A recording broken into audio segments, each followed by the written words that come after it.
Transformaciones conscientes. Hoy hablaremos sobre la importancia de saber resolver los problemas entre compañeros en un equipo sanitario.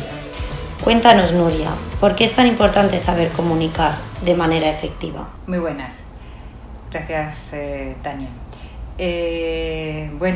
¿Por qué es importante la empatía? ¿Por qué es importante la autoestima? ¿Por qué es importante todo lo que vaya ligado a la gestión de las emociones? Es una competencia realmente de valores sociales, ¿eh? Tiene que ver con otro tipo de inteligencia. La inteligencia hasta ahora se medía a través del coeficiente intelectual.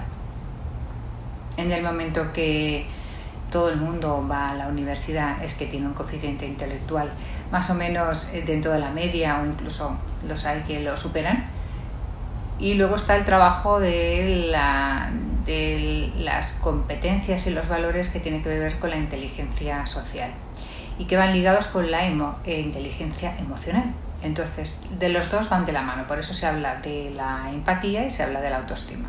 Si una persona no ha gestionado, no ha podido vivir el grado de, si tuviésemos que poner una escala de valores, números, del 1 al 10, podríamos decir que alguien tiene una autoestima subsanada o una empatía adecuada con los demás, me refiero a ese grado de compasión hacia los demás, estaría en un número de un 7. Si está por debajo de un 7, es una persona que sería recomendable que trabajase mucho personalmente antes de trabajar con los demás, ya que es muy complejo. El equipo en sí tiene un cuerpo único, no son personas totalmente dispares, sino al final el trabajo no sale, ¿eh? El trabajo, me refiero a la finalidad con la cual se está yendo, se está focalizando. Entonces la empatía es el gesto, ¿no? El gesto de esa emoción y de esa parte social en la cual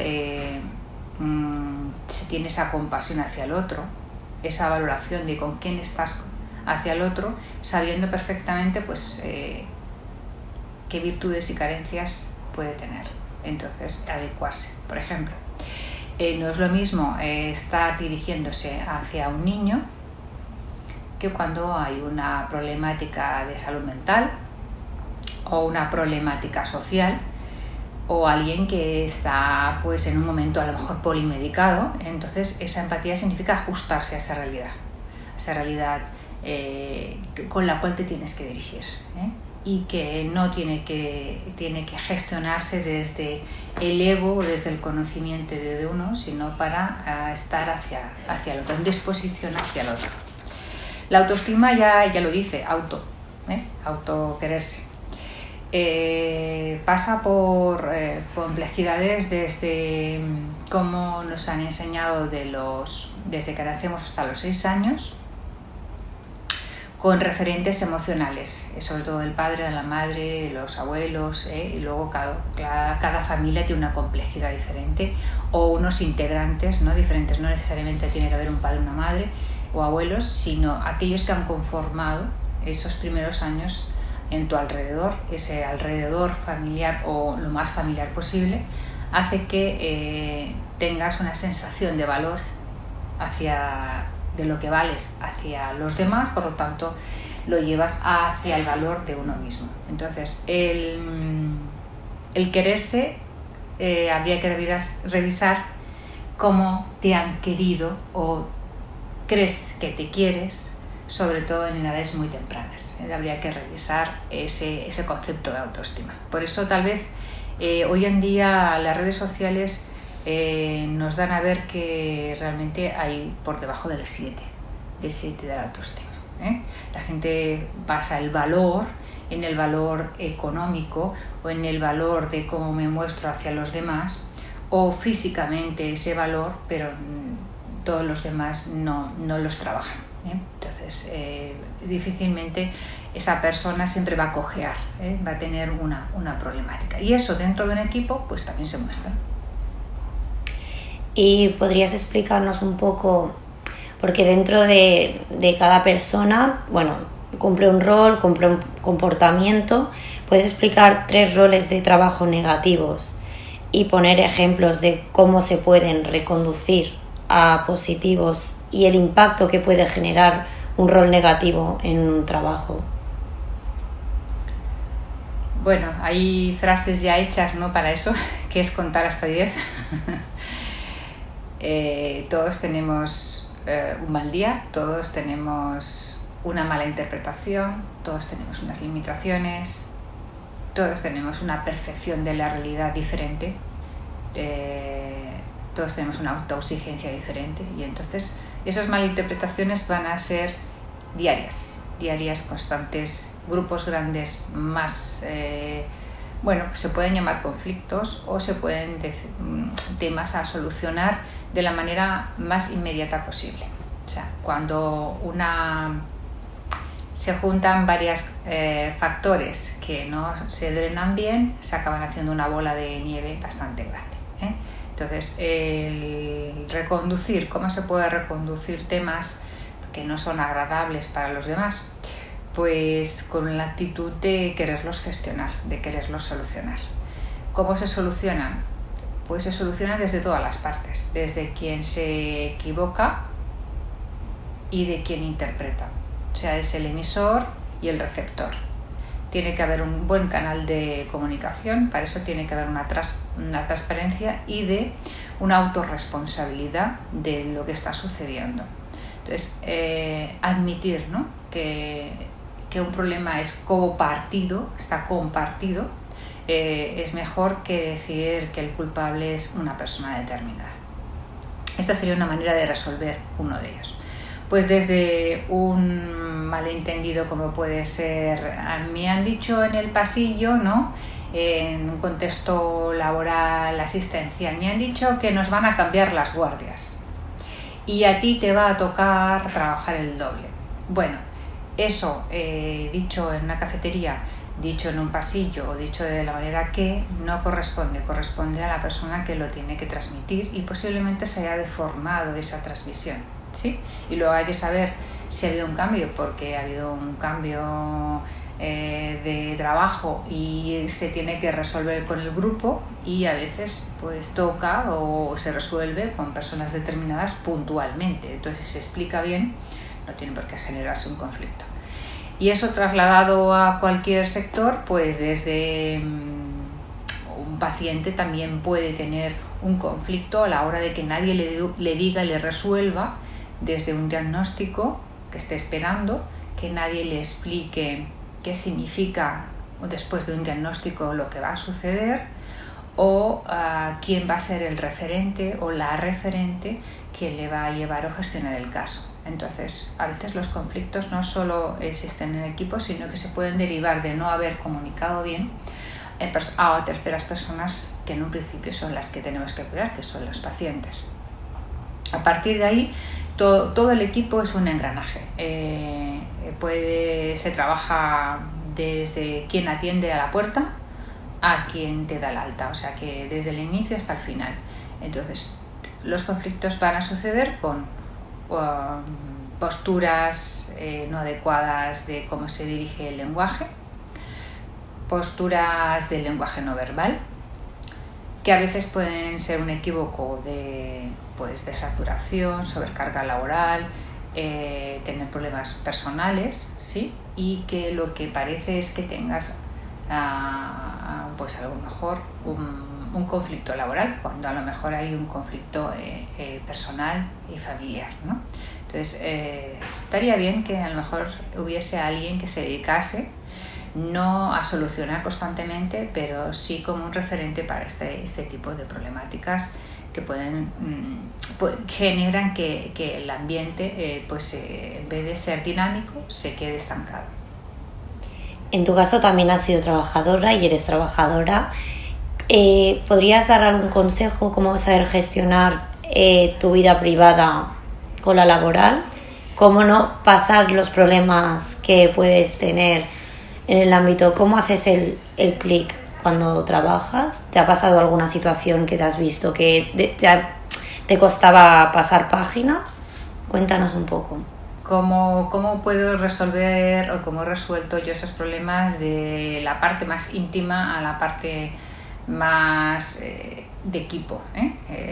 Pues muchas veces simplemente es intentar cortar ese circuito mental en el cual te condiciona emocionalmente a cómo te relacionas con los demás.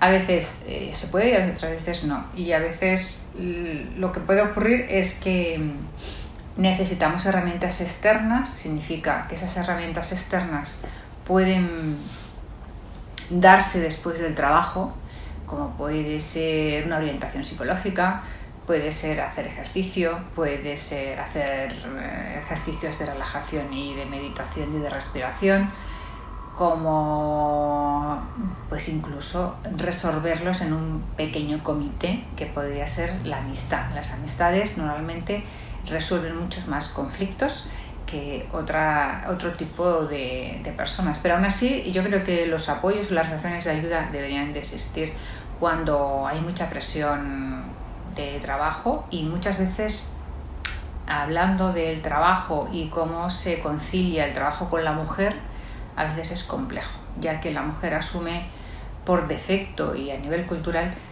asume muchísimos más trabajos más que físicos, porque no sé si ponerles la categoría de físicos, pero sí de resolver pequeños problemas que al final se hacen esa bola de nieve que estábamos hablando antes. Entonces el acumular trabajos domésticos, más el resolver tu entorno social, más intentar ayudar a los demás, más ese punto de trabajadora, ¿no? Pues es complicado. Tal vez también de vez en cuando, cada mes o cada 3 meses o cada 6 meses, sobre todo desde el tema del coaching, es importante revisar esa agenda emocional, esa agenda de trabajo y de carga de trabajo. Y sería una manera de evitar trasladar una cosa hacia la otra. ¿Puedes nombrar algunas características que ha de tener un buen coordinador de equipo de trabajo? Bueno, creo que vale la pena diferenciar lo que consideramos que es un coordinador, que significa que organiza, ¿no? Pero en el ámbito sanitario, de organizaciones más asistenciales, el coordinador puede ser dirección de medicina, dirección de enfermería, recursos humanos, ¿sí? O lo que se denomina gestor, lo que el más común le llamamos gestores de casos, ¿vale? La persona que es referente, que gestiona estos casos, no tiene por qué ser parte de dirección, sino que adopta un papel más de líder natural, en el cual suele ser mejor mediador que no una persona que organiza solo desde un punto de vista de efectividad laboral. ¿Qué valores ha de tener? ¿Tiene que saber comunicar efectivamente? ¿Tiene que ser una persona empática? ¿Qué valores crees? ¿Cuáles son los principales que ha de cumplir esa persona? Porque no todo el mundo puede coordinar un equipo o liderar un equipo. Bueno, los valores que tú has dicho son correctos. Es más complejo. El liderazgo natural, que ya no tiene que ver con el jefe, es personas que de manera muy innata o que trabajan mucho sobre esos aspectos, suelen ser personas muy equilibradas, en el sentido de que armonizan completamente el grupo. Saben también ver por dónde darle la vuelta a la problemática y convertirla en algo positivo, cómo empujar, ¿no? Cómo empujar y dinamizar cosas que suelen estar estancadas. Los valores, pues los valores, aquí estaríamos hablando de personas que humildes. Equilibrarse emocionalmente significa que tienen una autoestima regulada, no necesitan que nadie les apoye en ese sentido.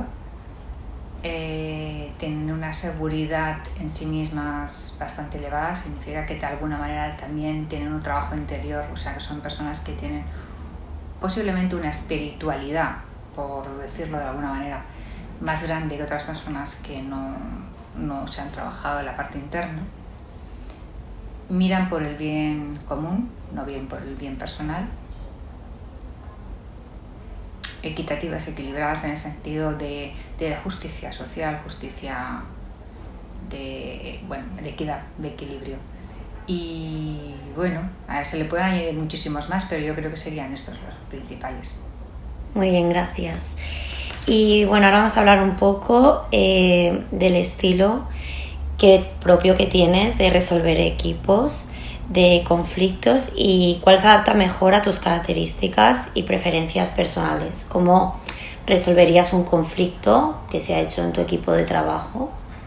¿Qué herramientas utilizarías?